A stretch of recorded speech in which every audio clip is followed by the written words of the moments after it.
الحمد لله نحمده ونستعينه ونستغفره ونؤمن به ونتوكل عليه ونعوذ بالله من شرور أنفسنا ومن سيئات أعمالنا من يهده الله فلا مضل له ومن يضلله فلا هادي له وأشهد أن لا إله إلا الله وحده لا شريك له وأشهد أن سيدنا ونبينا ومولانا محمدا عبده ورسوله صلى الله تعالى عليه وعلى آله وأصحابه وبارك وسلم تسليما كثيرا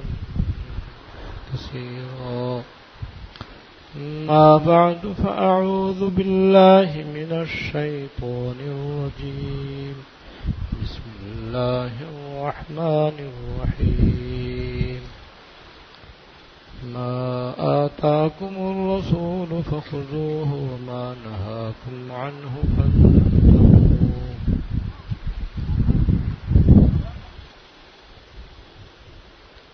صدق الله العظيم.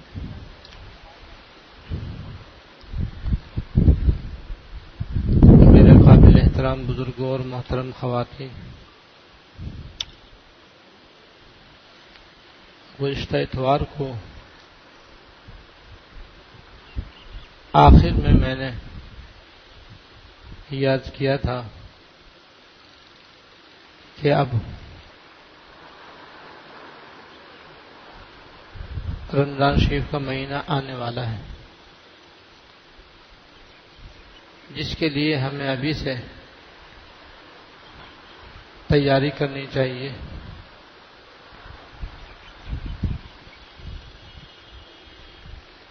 اور تیاری یہ کرنی چاہیے کہ جتنے کام رمضان مبارک کے ایسے ہیں جو ہم شعبان میں کر سکتے ہیں ان کو کر لیں، کیونکہ رمضان شریف کا مہینہ خالص عبادت کرنے کا مہینہ ہے. روزے رکھنے کا مہینہ ہے، تراویح پڑھنے کا مہینہ ہے، تلاوت کرنے کا مہینہ ہے، نوافل پڑھنے کا مہینہ ہے، ذکر اللہ کثرت سے کرنے کا مہینہ ہے، بطور خاص گناہوں سے بچنے کا مہینہ ہے. دن رات اللہ تعالیٰ کے رحمتیں برستی ہیں، ایمانداروں کی روزی میں غیر معمولی اضافہ کیا جاتا ہے. اور اس ماہ میں اللہ پاک نے ایک رات ایسی رکھی ہے جس کو شب قدر کہتے ہیں، اس کا بڑا ثواب ہے. تو یہ جب ہوگا جب ہم کچھ اپنے آپ کو دنیا کے کاموں سے فارغ کریں گے. اگر دنیا کے کام جیسے اب ہو رہے ہیں ویسے ہی رمضان میں بھی ہوتے رہے تو پھر جو رمضان شریف کا حق ہے وہ ہم سے ادا نہیں ہو سکے گا. رمضان شریف میں اللہ پاک نے جو آخری عشرے کا اعتکاف رکھا ہے وہ بھی اسی لیے رکھا ہے تاکہ اعتکاف میں بیٹھنے والے زیادہ سے زیادہ اپنی آخرت کو بنا لیں اور اللہ پاک کو راضی کر لیں، اپنی مغفرت کرا لیں، اپنے آپ کو دوزخ سے بری کرا لیں، جنت حاصل کر لیں. اور رمضان شریف کی یہ برکتیں شعبان کی 15 تاریخ کی شب سے شروع ہو جاتی ہے. شعبان کی 15 تاریخ کی جو رات ہے یہ سال کی 5 مبارک راتوں میں سے ایک رات ہے.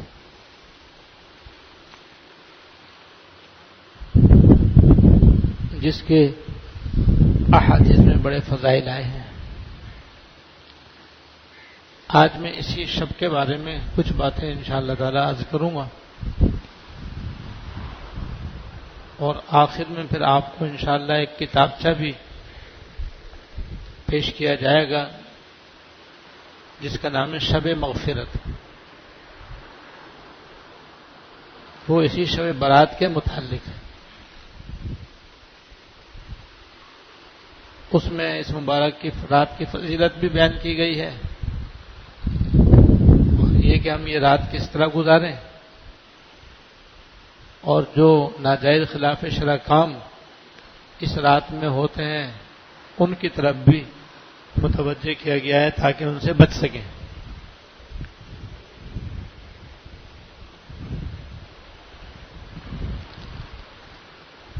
ایک روایت میں ہے کہ سال میں 5 راتیں ایسی ہیں، سال میں 5 راتیں ایسی ہیں جو شخص ان راتوں میں جاگ کر عبادت کرے تو اللہ تعالیٰ اس کے لیے جنت واجب کر دیتے ہیں. یعنی یہ اللہ جل شانہ کا فضل ہے کہ وہ ان 5 راتوں میں جاگ کر عبادت کرنے والوں کو ضرور ہی جنت عطا فرمائیں گے. ان 5 راتوں میں سے 3 راتیں تو ذوالحجہ میں ہیں. ایک 8 ذوالحجہ کی رات اور ایک 9 ذوالحجہ کی رات اور ایک 10 ذوالحجہ کی رات. 3 راتیں تو یہ ہوگی. اور چوتھے عید الفطر کی رات، عید الفطر کی رات، اور 5ویں شب برات. یہ ہیں 5 راتیں جو مبارک راتیں ہیں. تو شب برات بھی ان 5 راتوں میں سے جو آنے والی ہے انشاءاللہ تعالی.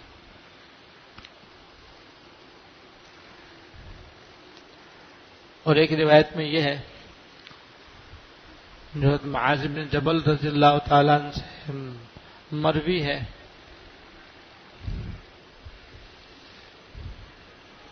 کہ جب شعبان کی 15ویں تاریخ کی رات ہوتی ہے تو اللہ تعالیٰ اپنے ساری مخلوق کی طرف توجہ فرماتے ہیں اور اپنے سارے ہی مخلوق کی بخشش فرما دیتے ہیں سوائے 2 آدمیوں کے. ایک کینہ رکھنے والے کی اور دوسرے شرک کرنے والے کی.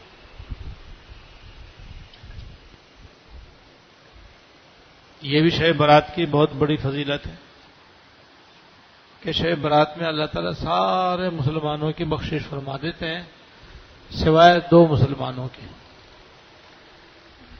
ایک وہ مسلمان مرد عورت جس کے دل میں کسی مسلمان سے کینہ یا بغض ہو، اور دوسرے وہ مسلمان جو خدا نخواستہ شرک کے اندر مبتلا ہو.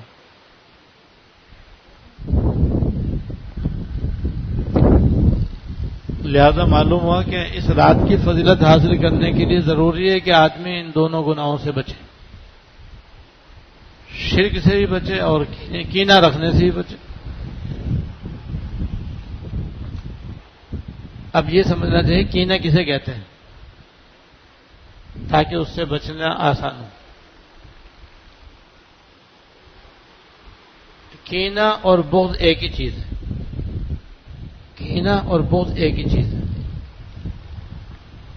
اور کینہ بغض اسے کہتے ہیں کہ جب آدمی کی کسی سے رنجش ہو جاتی یا کسی سے لڑائی ہو جاتی یا کسی سے جھگڑا ہو جاتا ہے تو اس لڑائی جھگڑے کے نتیجے میں آدمی کے دل میں اس کی نفرت آ جاتی ہے. آدمی کو اس سے نفرت ہو جاتی ہے، چاہے بھائی کیوں نہ ہو، بہن ہی کیوں نہ ہو. لیکن لڑائی جھگڑے سے دل میں نفرت پیدا ہو جاتی ہے،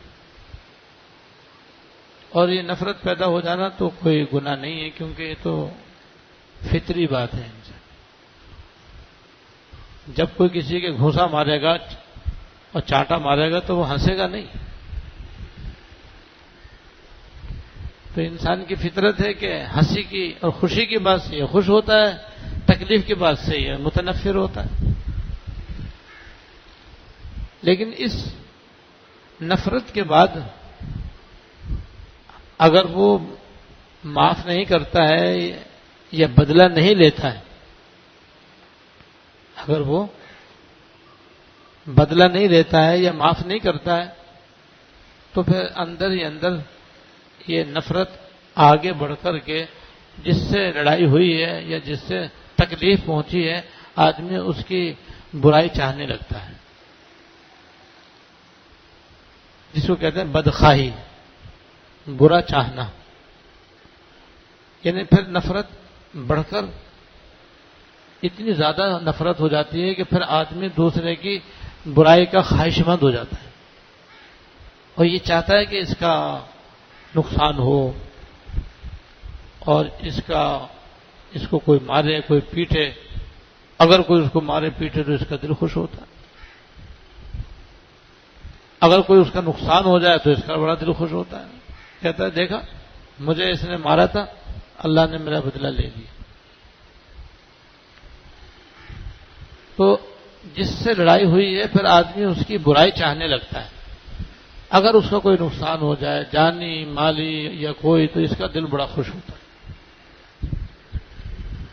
اس برا چاہنے کو کینہ کہتے ہیں، اس برا چاہنے کو بغض کہتے ہیں، اور یہ حرام ہے، گناہ کبیرہ ہے۔ وجہ یہ کہ جب کسی سے جھگڑا ہو جائے نا، لڑائی ہو جائے، نا اتفاقی ہو جائے، تو دو اختیار آدمی کو ہوتے ہیں۔ ایک تو یہ اختیار ہوتا ہے کہ آدمی اس سے اپنا بدلہ لے لے، اگر ہے بدلہ لینے کی طاقت، یا کوئی ایسا شخص ہے جو اسے بدلہ دلوا سکتا ہو تو اس کے ذریعے سے بدلہ لے لے۔ جب آدمی کو بدلہ مل جاتا ہے دل ٹھنڈا ہو جاتا ہے، اور اگر بدلہ نہیں لے سکتا تو پھر اعلیٰ درجہ یہ کہ اللہ کی رضا کے واسطے معاف کر کے دل صاف کر لے۔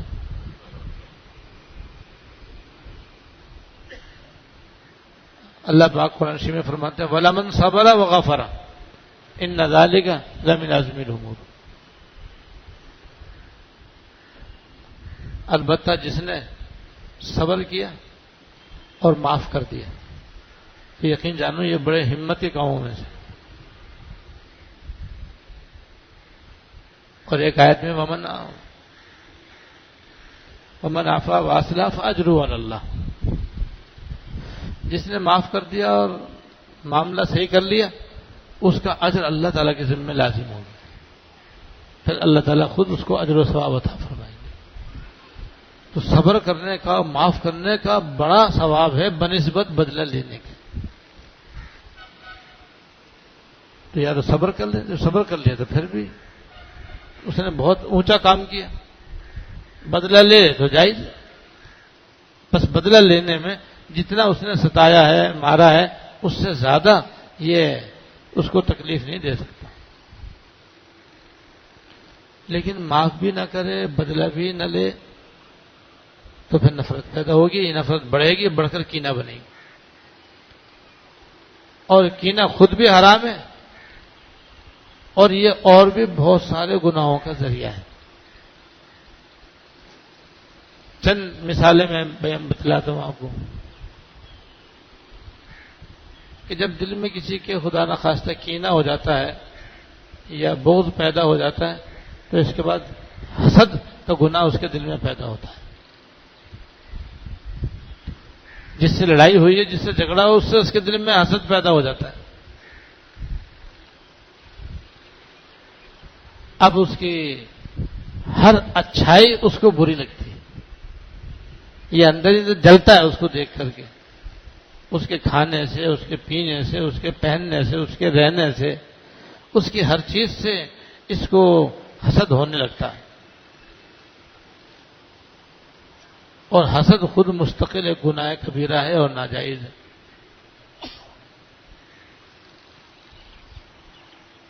تو کینے سے حسد پیدا ہو گیا، دیکھو کینہ بھی گناہ اور حسد بھی گناہ۔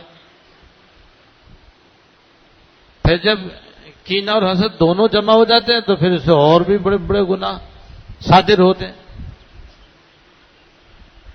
مثلا غیبت، جس کے دل میں کسی سے بغض ہوگا اور حسد ہوگا تو جس سے ہوگا اس کی وہ برائی کرے گا، جہاں بیٹھے گا اس کی برائی کرے گا، جہاں بیٹھے گا اس کی برائی کرے گا، وہ ایسا اور ویسا ہے، بڑا نکما ہے، نالائق ہے، اور میرے ساتھ اس نے ایسا کیا اور ایسا کیا، جہاں بیٹھے گا اس کی برائیاں ہی برائیاں کرے گا۔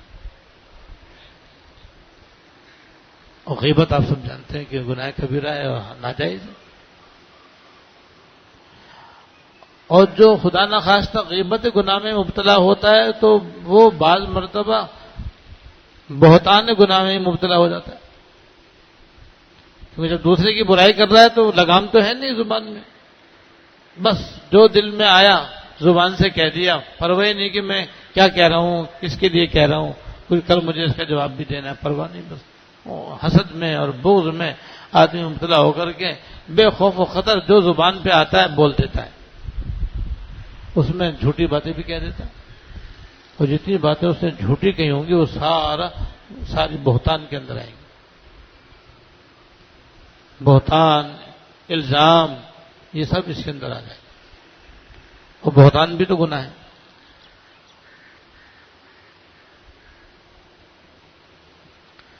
اور پھر قطع تعلقی کا گناہ ہوتا ہے،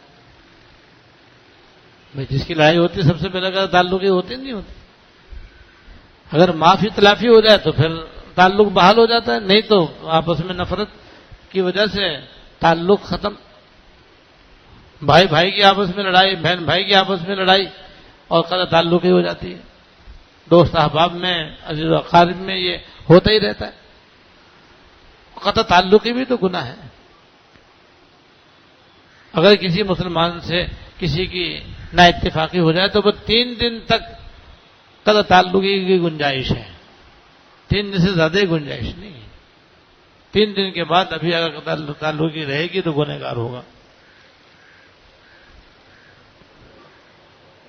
اور پھر جناب اسی کے نتیجے میں پھر استہزاء بھی شروع ہو جاتا ہے۔ استہزاء کہتے ہیں مذاق اڑانے کو، تو جس کے دل میں بغض ہوتا ہے، جس سے بغض ہوتا ہے، پھر وہ اس کا مذاق اڑاتا ہے، اس کے اوپر آوازیں کستا ہے، قہقہے لگاتا ہے، اس کا مذاق کرتا ہے، اور کسی مسلمان کا بیجا مذاق اڑانا بھی تو گناہ ہے۔ اب دیکھو کینے کی وجہ سے کتنے سارے گناہ پیدا ہو گئے، لہذا ضروری ہے اس شب برات کی فضیلت حاصل کرنے کے لیے کہ ہم مسلمان کے دل میں کسی سے کوئی کینہ نہ ہو۔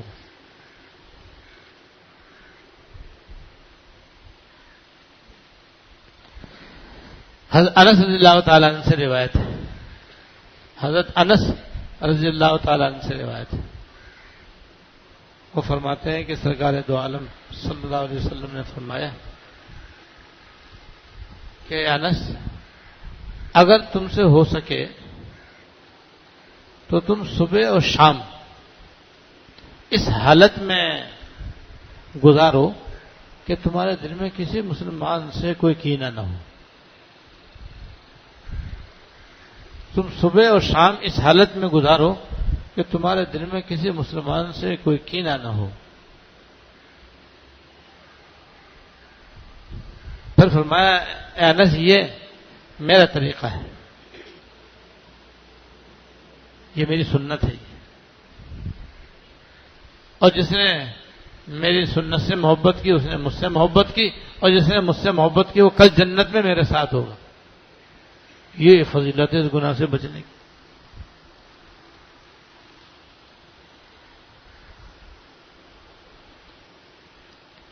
اس لیے ہر مسلمان کا دل دوسرے مسلمان سے کینے اور بغض سے بالکل صاف ہونا چاہیے۔ ایسے ہی اس رات میں مشرک کی بخشش نہیں ہوگی۔ اور شرک کی دو قسمیں ہیں، ایک شرک جلی اور ایک شرک خفی، ایک کھلم کھلا شرک اور ایک مخفی اور پوشیدہ شرک۔ یعنی ایک شرک ایسا ہے جس کو سارے مسلمان جانتے ہیں کہ ہاں بھائی شرک ہے، حرام ہے، ناجائز ہے، اور ایک شرک ایسا ہے کہ جس کو عام مسلمان نہیں جانتے کہ یہ بھی کوئی شرک کی بات ہے اور ناجائز ہے۔ شرک خفی تو یہ ہے کہ اللہ تعالیٰ کے علاوہ کسی اور کو بھی لائق عبادت سمجھے، جیسے کافر بتوں کو اپنا معبود سمجھتے اور لائق عبادت سمجھتے، سب جانتے ہیں یہ تو شرک ہے۔ البتہ ایک شرک ایسا ہے جو ہمارے ہاں مسلمان کرتے ہیں لیکن بعض لوگ اس کو گناہ نہیں سمجھتے، جیسے مزارات کی پوجا پاٹ، بزرگوں کے مزاروں پہ جاتے ہیں اور وہاں پر منتیں مانتے ہیں ان بزرگ کی، اور ان کے مزار کو سجدہ کرتے ہیں، رکوع کرتے ہیں، ان کی چوکھٹ کو چومتے ہیں اور ان سے مانگتے ہیں، اور ان کے یہ جملہ مشہور ہے کہ ہماری سنتا نہیں ان کی ٹالتا نہیں، ہماری معاذ اللہ اللہ تعالیٰ ہماری بات تو سنتے نہیں ہیں، اور یہ بزرگ کہتے تو اللہ تعالیٰ مجبور ہے ان کی بات ماننے پہ، الیاذ باللہ۔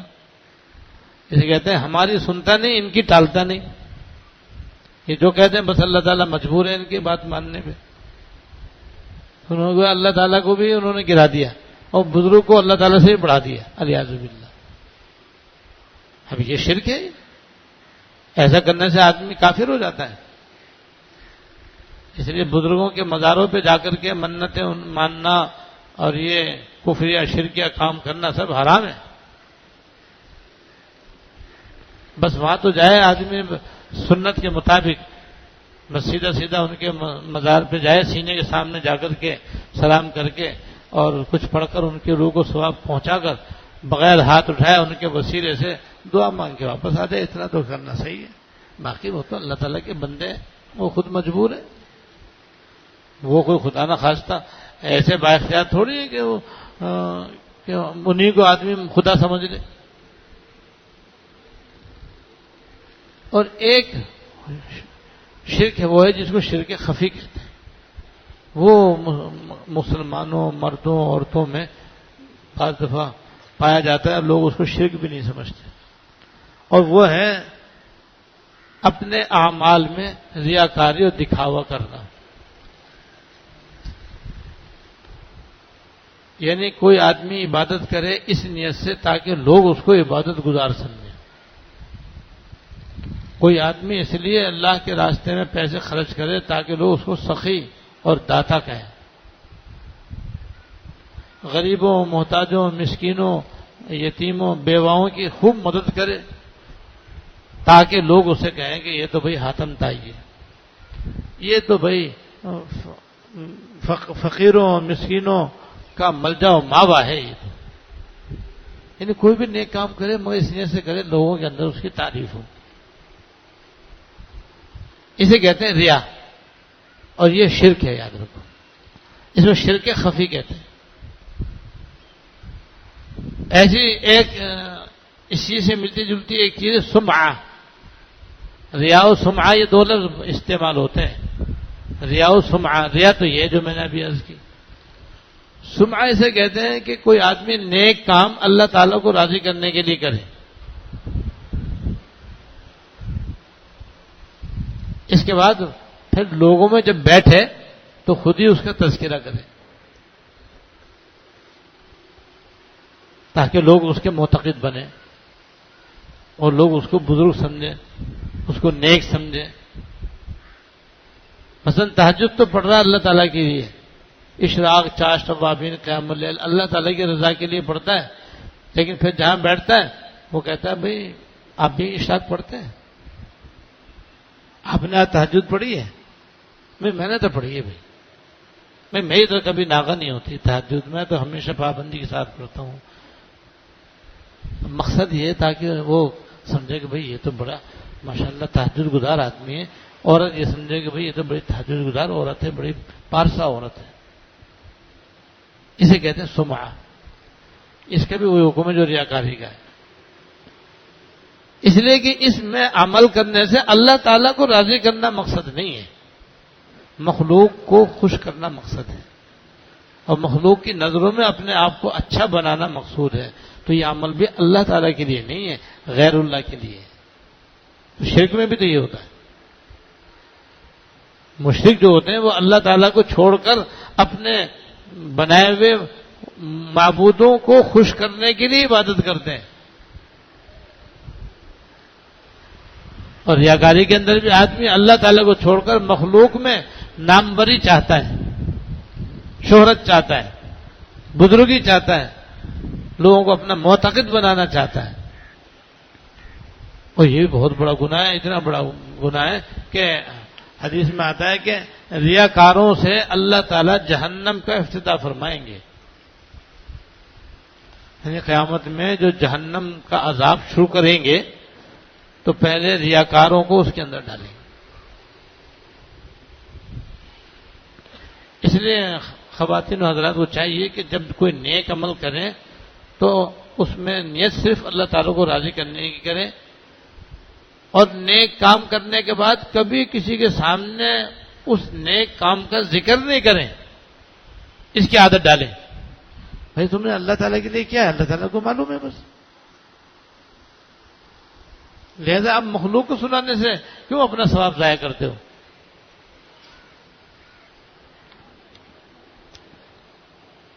اور دوسرے حدیث میں مزید 5 آدمیوں کا ذکر ہے جن کی اس رات میں بخشش نہیں ہوگی. جن میں سے ایک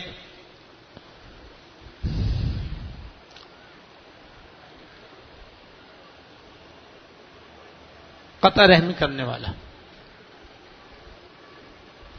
قطع رحمی کہتے ہیں اپنے رشتہ داروں سے تعلق توڑ دینا،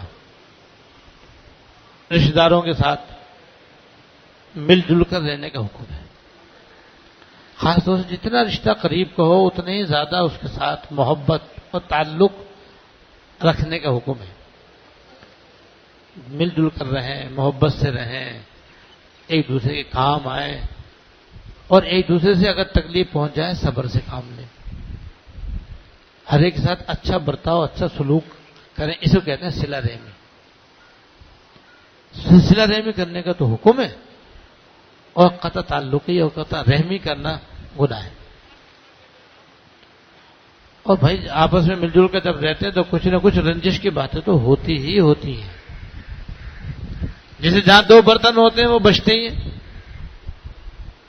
ہتھیلی 2 ہاتھ سے بچتی ہے، ایک ہاتھ سے تو نہیں بچتی. تو جب گھر میں 2 یا 2 سے زیادہ افراد ہوں گے تو کھٹ پٹ بھی ہوگی، پٹ پٹ بھی ہوگی، کچھ نہ کچھ لڑائی جھگڑا بھی ہوگا. اگر 10 باتیں محبت کی ہوں گی تو ایک بات تلخ بھی ہوگی. یہ تو ہوتا ہے. جب ہوتا ہے تو جیسے اچھی باتوں پر، محبت کی باتوں پر ایک دوسرے سے جڑے رہتے ہیں، ناگواری کی بات بھی برداشت کر کے جڑے رہنا چاہیے. یہ نہیں کہ بولنا چھوڑ دیں، ملنا چھوڑ دیں، آنا جانا چھوڑ دیں. تو قطع تعلقی، قطع رحمی یہ گناہ ہے. اور ایسا گناہ ہے کہ اس کے کرنے والے کی اس رات میں بخشش نہیں ہوگی. بلکہ بعض حدیثوں میں آتا ہے کہ اللہ تعالیٰ کا ایک عجیب نظام ہے کہ پورے ہفتے میں بندوں کے جتنے بھی اعمال ہوتے ہیں وہ اللہ تعالیٰ کی بارگاہ میں پیش ہوتے ہیں. ہر ہفتے بندے کے اعمال اللہ تعالیٰ کی بارگاہ میں پیش ہوتے ہیں. پھر اللہ تعالیٰ ان کے گناہوں کو معاف فرماتے ہیں اور ان کی مغفرت و بخشش فرماتے ہیں. لیکن جن 2 مسلمان مردوں عورتوں میں لڑائی ہوتی ہے، جھگڑا ہوتا ہے، نا اتفاقی ہوتی، ان کی بخشش نہیں ہوتی. کہتے ہیں انہیں رہنے دو، یہ صلح صفائی کر لیں گے تب ان کا معاملہ دیکھیں. ایسی قطع رحمی کرنے والوں کی شب برات میں بخشش نہیں ہوتی. تو ایک تو یہ گناہ ہو گیا. دوسرے والدین کو ستانے والے کی اور والدین کی نافرمانی کرنے والے کی بھی اس رات میں بخشش نہیں ہوتی. اللہ پاک نے ماں باپ کا ہی بہت بڑا درجہ رکھا ہے بھائی. قرآن و حدیث میں بندوں کے حقوق میں اللہ اس کے رسول کے بعد سب سے زیادہ حق جو ہے وہ ماں باپ کا ہے.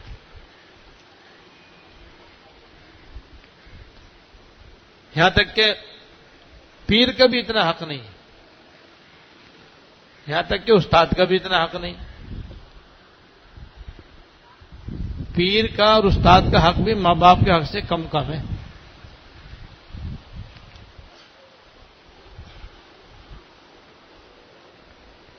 تو ماں باپ کا بڑا حق رکھا ہے، اور اللہ پاک نے قرآن شریف میں ان کا حق ادا کرنے کی اور ان کو تکلیف نہ پہنچانے کی بڑی تاکید فرمائی. اس لیے اگر ماں باپ زندہ ہوں تب بھی، اگر وفات پا گئے ہوں تب بھی ہر مسلمان مرد عورت کو چاہیے کہ وہ اپنے ماں باپ کا حق ادا کرنے میں مشغول رہے. زندگی میں تو ان کا حق یہ ہے کہ ان کا ادب کرے، ان کا احترام کرے اور ان کی طبیعت کے مطابق ان کی خدمت کرے اور ان کی حاجتیں اور ان کی ضرورتیں خوش دلی کے ساتھ پوری کرے، یہاں تک کہ وہ دنیا سے خوش جائے. ان کو ستائے نہیں، ان کی جائز امور میں نافرمانی نہیں کرے، ان پر کبھی غصہ نہیں کرے. غصہ تو دور کی بات ہے، کبھی گھور کر بھی نہ دیکھے، کبھی منہ بھی نہ بنائے، کبھی چہرے پر شکن بھی نہ پڑے. ہمیشہ ایک غلام کی طرح ان کے سامنے اپنے بازو جھکا کر رکھے. ہاں اگر ماں باپ خدا نہ خواستہ کسی کو گناہ کا حکم دیں، نافرمانی کرنے کا حکم دیں، یعنی اللہ تعالیٰ کی نافرمانی کا حکم دیں، تو پھر ان کی اطاعت نہیں ہے. لیکن پھر بھی بدتمیزی نہیں کرے، گستاخی نہ کرے، بس ادب سے نرمی سے عرض کر دے کہ میں یہ کام نہیں کر سکتا، اس میں تو اللہ تعالیٰ کی نافرمانی ہے، اس لیے میں معذور ہوں. اور دل و جان سے ان کی خدمت کرتا رہے. اللہ پاک نے قرآن شریف میں وَلَا تَقُل لَّهُمَا أُفٍّ وَلَا تَنْهَرْهُمَا، ان کو اف بھی نہ کہو. اب اس سے بڑھ کر تو کوئی جملہ ہو ہی نہیں سکتا نا، اف بھی نہ کہو. سب سے کمتر بات جو ہے وہ یہ آدمی کی یہ کہ وہ کوئی بات کہ اف آدمی کی زبان سے نکلے، یہ بھی نہیں کہو. اللہ تعالیٰ یہ فرمائے وَلَا تَقُل لَّهُمَا أُفٍّ، ان کو اف بھی مت کہو. وَلَا تَنْهَرْهُمَا، اور ان کو جھڑکو بھی نہیں. وَقُل لَّهُمَا قَوْلًا كَرِيمًا، اور ان سے شفقت بھری بات کہو ان سے. تو ماں باپ کا بہت بڑا درجہ ہے بھائی. آج جیسے اور بندوں کے حقوق میں کوتاہی عام ہے، اسی طرح ماں باپ کے ساتھ ستانے کا معاملہ بھی عام ہے. بہت کم اولاد ایسی ہے جو اپنے ماں باپ کی فرما بردار ہو، تابع دار ہو، خدمت گزار ہو اور ان سے دعا لینے والی ہو.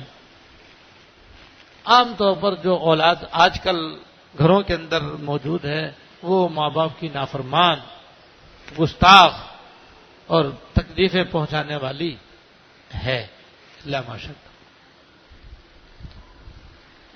ماں باپ کی تو یہ فضیلت ہے کہ اگر اولاد ان کے چہرے پر ایک نظر محبت سے ڈالے، شفقت سے ڈالے کہ یہ میرے ماں باپ، تو ایک نظر پر اللہ تعالیٰ ایک مقبول حج کا ثواب عطا فرمائے. ایک مقبول حج کا ثواب ہے. صبح شام تک جو اولاد ساتھ رہتی ہے وہ تو 20 مرتبہ نظر ڈالتی ہے، تو 20 دفعہ نظر ڈالی تو 20 حج کا ثواب ہو گیا. اتنا بڑا ثواب ہے، اتنی بڑی فضیلت ہے. حدیث میں آتا ہے کہ جس نے اپنے ماں باپ کو بڑھاپے کی حالت میں پایا، دونوں کو یا ان میں سے کسی ایک کو، تو وہ اس کے لیے جنت یا جہنم کا دروازہ ہے. جس نے ان کی خدمت کی، ان کی اطاعت کی، ان کو خوش رکھا، اس کے لیے وہ جنت کا دروازہ ہے. اور جس نے ان کو ستایا، پریشان کیا، تکلیفیں پہنچائیں، وہ اس کے جہنم کا دروازہ ہے.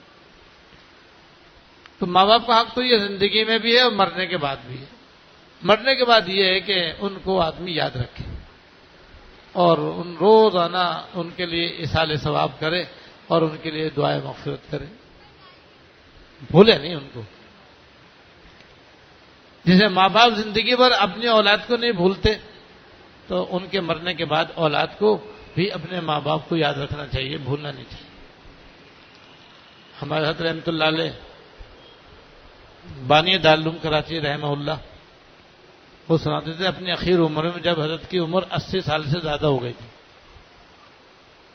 تو اس وقت حضرت نے ایک مرتبہ یہ سنایا کہ بھئی جب میرے والد صاحب کا انتقال کا وقت قریب آیا، حضرت کے نام والد صاحب ہیں حضرت مولانا محمد یاسین صاحب رحمۃ اللہ علیہ،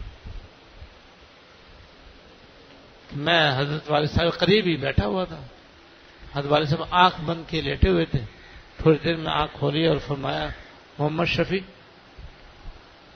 بھول تو سبھی جایا کرتے ہیں، تم ذرا جلدی نہ بھولنا۔ بھول تو سبھی جایا کرتے ہیں، تم ذرا جلدی نہ بھولنا، مجھے یاد رکھنا، ایصال ثواب کرتے رہنا۔ حضرت فرماتا میری 80 سال کی عمر ہو گئی ہے، آج بھی مجھ کو اپنے والد صاحب کا جملہ ایسا یاد ہے جیسے ابھی فرمایا۔ تو بھائی ماں باپ کا یہ بھی حق ہے کہ مرنے کے بعد بھی ان کو یاد رکھا جائے۔ اگر ان کا مزار قریب میں ہو جہاں جانا آسان ہے تو میں ہفتے میں 15 دن میں مہینے میں ان کے مزار پہ بھی جانا چاہیے، وہاں جا کر کے سلام کر کے اور کچھ پڑھ کر ان کی روح کو بخشنا چاہیے۔ اور اگر دور ہوں تو پھر بھائی ایصال ثواب تو ہر جگہ سے ہو سکتا ہے۔ اور تیسرا آدمی وہ ہے اللہ بچائے جس کی اصلاح بخشش نہیں ہوگی، جو شراب پینے کا عادی ہو۔ اور چوتھے وہ آدمی جو ناحق کسی کو قتل کر دے۔ تو ناحق قتل کرنا بھی آج کل ناحق قتل کرنا تو عام ہو گیا ہے، انسان کی جان مکھی مچھر سے بھی زیادہ بے قیمت ہو گئی ہے، جس کو چاہتا ہے جو چاہتا ہے جہاں چاہتا ہے قتل کر دیتا ہے۔ لیکن یہ کوئی معمولی بات نہیں، یہ تو ساری انسانیت کو قتل کرنے کے برابر گناہ ہے، حرام ہے اور ناجائز ہے، گناہ کبیرہ ہے، اللہ بچائے۔ البتہ ایک گناہ اور بھی ہے جو اس حدیث میں بتایا گیا ہے جس کی اصلاح بخشش نہیں ہوگی، وہ ہے اپنی شلوار ٹخنے، وہ مرد جو شلوار ٹخنے سے نیچے رکھے۔ یہ گناہ ایسا ہے جو ہمارے معاشرے کے اندر بہت کثرت سے پایا جاتا ہے، کیونکہ 99% مردوں کا حال یہ ہے کہ وہ شلوار ٹخنے سے نیچے ہی رکھنے کے عادی ہیں۔ کمبخت پتلون تو ہے ہی ایسی منحوس کہ ہوتی ہی وہ شل ٹخنے سے نیچے، لہذا جو مسلمان پینٹ پتلون پہننے والے ہیں وہ تو بیچارے مسکین 24 گھنٹے گناہی میں مبتلا ہیں کہ ان کی شلوار ٹخنے سے نیچے، جب نیچے ہے تو بس گناہ میں مبتلا ہے۔ لیکن ہاں شلوار اور پاجامہ اور تہمد البتہ ایسا ہے کہ اس کی بناوٹ ایسی نہیں ہے جو چاہو یا نہ چاہو ٹخنے سے نیچے ہی ہو، تو مرضی پہ ہوتا ہے، آدمی چاہے اوپر کر لے چاہے نیچے کر لٹکا لے۔ لیکن اس میں بھی اکثر مسلمان مردوں کا یہ حال ہے کہ وہ اپنی شلوار عام طور پر ٹخنے سے نیچے رکھنے کے عادی ہوتے ہیں۔ بہت کم مسلمان وہ ہیں جن کے دل میں خوف خدا ہو اور وہ اپنی شلوار تہمد ٹخنے سے اوپر رکھتے ہوں، بہت کم ہے۔ اور بعض مسلمان مرد ایسے بھی ہیں جو صرف نماز میں اوپر کر لیتے، نماز کے بعد نیچے کر لیتے، یہ بھی غلط ہے۔ یاد مرد کو جو حکم ہے شلوار ٹخنے سے اوپر رکھنے کا، یہ نماز کے اندر بھی ہے، نماز کے باہر بھی ہے۔ جو یہ سمجھتے ہیں کہ بس نماز کے اندر ہے نماز کے باہر نہیں ہے، بالکل غلط ہے، شیطان کا دھوکہ ہے۔ عورتوں کو تو یہ حکم ہے کہ وہ اپنے ٹخنے شلوار سے چھپا کر رکھیں، عورتوں کو یہ حکم ہے، کیونکہ ان کے ٹخنے صدر کا حصہ ہے، صدر کا چھپانا واجب ہے۔ جیسے عورتوں کو تو یہ حکم ہے کہ ان کی شلوار ٹخنے سے نیچے رہنی چاہیے، اور مرد کو یہ حکم ہے کہ ان کی شلوار ٹخنے سے اوپر رہنی چاہیے۔ اب یہ گناہ ایسا ہے، دیکھو ہمارے اندر اچھے خاصے حاجی نمازی کا بھی عام طور پر یہ حال ہوتا ہے کہ ان کا پاجامہ دیکھ لو، شلوار دیکھ لو، ٹخنے سے نیچے ہوگی. اور یہ گناہ ایسا ہے کہ جو مسلمان اس گناہ میں مبتلا ہوگا شب برات میں اس کی بخشش نہیں ہوگی. تو 7 گناہ ہو گئے بھائی. آخری بات یہ ہے کہ بھائی جب یہ مبارک رات آئے تو کوشش کریں کہ مرد حضرات مغرب اور عشاء کی نماز اور فجر کی نماز جماعت سے پڑھیں، اور پھر مغرب سے عشاء تک مسجد میں اگر سہولت ہے، آسانی ہے تو عبادت میں لگے رہیں، ورنہ گھر جا کر عبادت میں لگے رہیں، اور عشاء کے بعد بھی کچھ دیر مسجد میں لگے رہیں عبادت میں، گھر والوں کو بھی عبادت میں لگائیں. عبادت کوئی مخصوص نہیں ہے، کوئی عبادت کسی خاص طریقے سے مقرر نہیں ہے. بعض لوگ شب برات میں جو خاص نفلیں خاص طریقے سے پڑھتے ہیں وہ ثابت نہیں ہے، اس طرح بالکل نہیں پڑھنی چاہیے. بس سنت کے مطابق نوافل جتنی آسانی کے ساتھ آرام و اطمینان سے پڑھ سکیں پڑھ لیں. پھر کچھ تسبیحات پڑھ لیں، کچھ تلاوت کر لیں، کچھ دعائیں کر لیں. ساری رات کوئی جاگ سکے تو بہت ہی اچھا، ورنہ جتنی رات بآسانی جاگ سکے جاگیں، اس کے بعد سو جائیں، پھر سحری میں اٹھ جائیں. 3 بجے اٹھنا بہت اچھا ہے. 3 بجے اٹھ جائیں، پھر اس کے بعد اٹھ کر کے بھی تہجد پڑھیں، دعائیں کریں، اللہ تعالیٰ سے گڑ گڑائیں، معافی مانگیں، اور پھر سحری کھا کر کے ایک دن کا روزہ بھی رکھ سکتے ہیں، نفل ہے وہ. اور فجر کی نماز مرد حضرات بھی جماعت سے پڑھیں تو انشاءاللہ تعالیٰ ان کو ساری رات جاگ کر عبادت کرنے کا ثواب مل جائے گا. قبرستان جانا ایک مرتبہ حضور سے ثابت ہے شب برات میں، لہذا 1-2 مرتبہ وہ قبرستان چلا جائے تو ٹھیک ہے، لیکن یہ نہیں کہ ہر سال ہر شب برات ہی میں ضرور آدمی قبرستان جائے، یہ کوئی ثابت نہیں ہے. اور یہ رات دعا مانگنے کی ہے، مغفرت مانگنے کی ہے، اللہ تعالیٰ سے اس کی رضا مانگنے کی ہے، دوزخ سے آزادی مانگنے کی ہے. یہ رات مانگنے کی ہے بس. اور اس بات کی بھی دعا مانگیں کہ اللہ تعالیٰ ہمیں رمضان شریف کا مہینہ بھی صحت کے ساتھ نصیب فرمائے، عافیت کے ساتھ نصیب فرمائے، برکتوں اور رحمتوں کے ساتھ نصیب فرمائے. رمضان شریف بھی ہمیں زیادہ سے زیادہ عبادت و طاعت کے ساتھ نصیب ہو.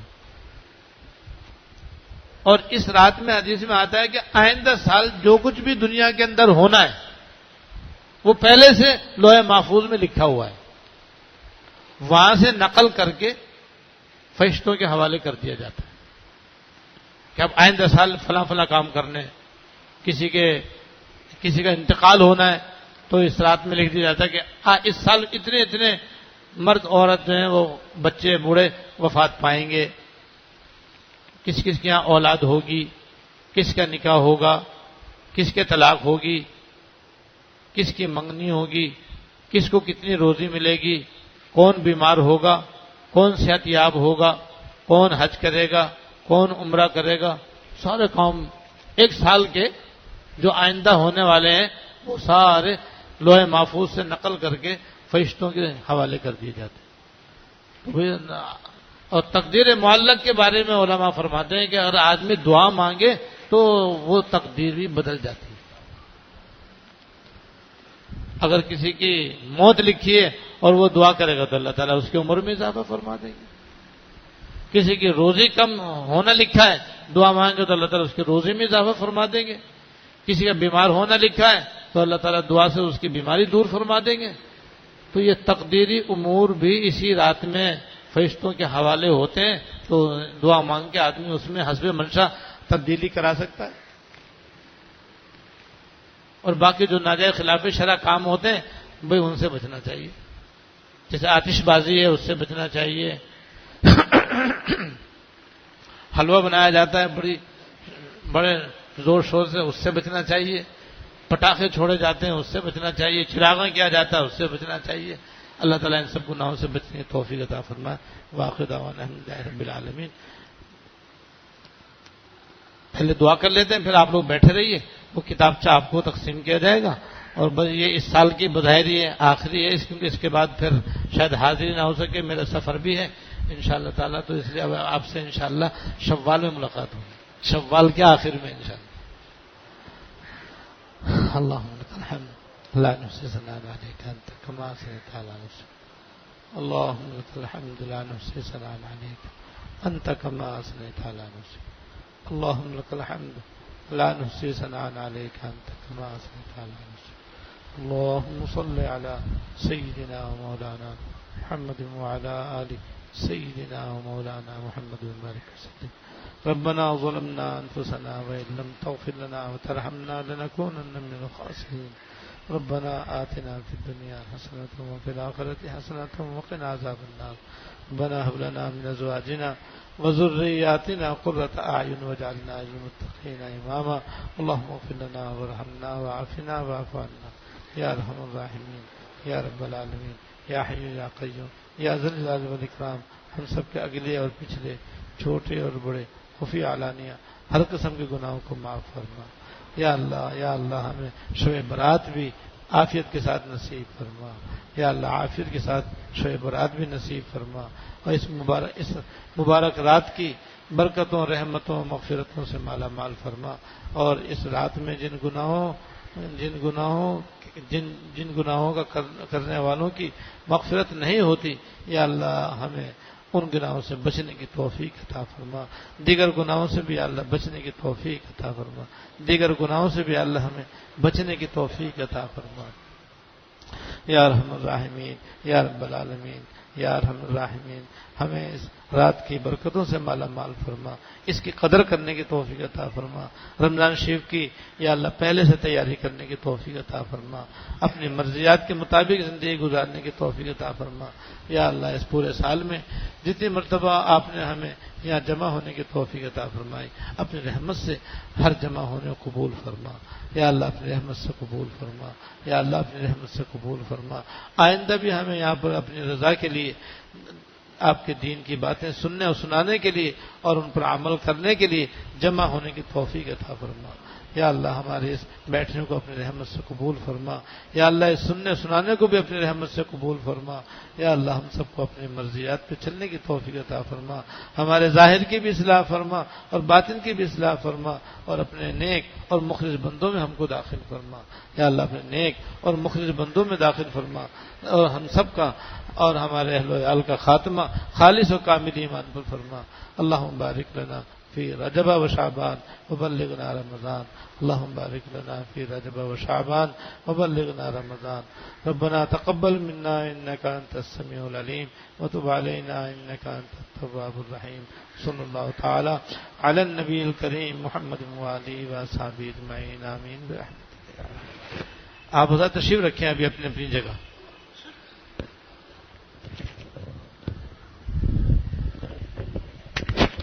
یہ کتابچہ آپ خود بھی اس کا مطالعہ کریں اور اپنے گھر والوں کو بھی پڑھ کر سنائیں اور خواتین بھی یہ رسالہ لے لیں اور رسالہ لے کر کے خود بھی پڑھیں اور اپنے گھر والوں کو جمع کر کے ان کو بھی پڑھ کر سنائیں اور دیگر خواتین کو بھی پڑھ کر سنائیں سب مسلمان یہ رسائل پڑھیں سنیں اور اس میں جو احادیث طیبہ بیان کی گئی ہیں ان پر عمل کریں اور جن گناہوں سے بچنے کی طرف متوجہ کیا گیا ہے ان سے پرہیز کریں اللہ تعالیٰ توفیق عطا فرمائے